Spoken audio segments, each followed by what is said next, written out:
T'en souvient-il, ô Lalaké? C'était à l'heure la plus lourde de ta grossesse, au terme d'un jour d'automne lourd de fruits. Nous allâmes tous deux faire un tour dans mes vignes. Dans l'éclat faiblissant du crépuscule, les arbres semblaient d'or et les raisins flambants de tous leurs yeux répandaient sur le sol de subtiles douceurs. Ô ma vigne, comme engloutie dans la vendange! Par centaines, mes gens rivalisaient de zèle pour traire d'un bout à l'autre chaque rangée de cèpes. Et l'on eût dit que leur corbeille était tissée de toutes les lueurs du soir. Secouant un pommier dont les fruits lui roulaient sur la gorge et le ventre, l'Éthiopienne laissait fuir de sa bouche une chanson surgie du tréfonds d'un désert. Là-bas, on ramassait des noix. C'étaient de jeunes métisses à la peau sombre, aux mains tachées de vert et de bleu. Plus loin, au pied de la colline, d'étranges convois s'ébranlaient vers la ville. D'énormes bœufs à bout de souffle, aux cornes parées de sarments, tirant des chars où vacillaient de ruisselants monceaux de grappes, alors que des nuées de feuilles s'ébrouaient dans le ventre des cruches et le regard tremblant de toutes les fontaines. Ah, ce jour-là, tu t'en souviens, ô Lalaké? Il n'était rien qui ne fût à son comble.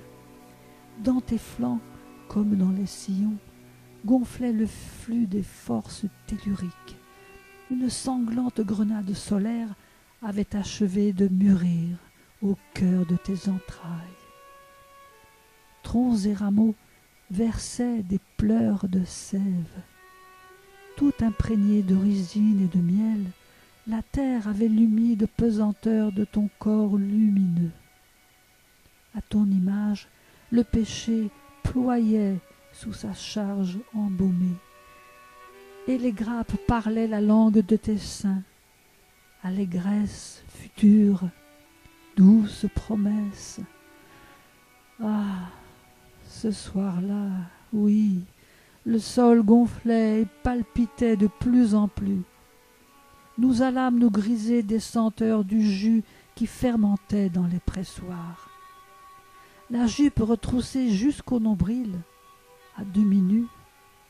Oh Lalaké, des vendangeuses joyeusement s'éclaboussaient en foulant le raisin, le suc poisseux empourprait leur toison, alors qu'auprès d'elles, selon l'exemple de tes seins, d'énormes cuves dégorgeant l'écume du vin, brûlant du feu de l'éternelle vie, savouraient à l'envi leur triomphe annuel.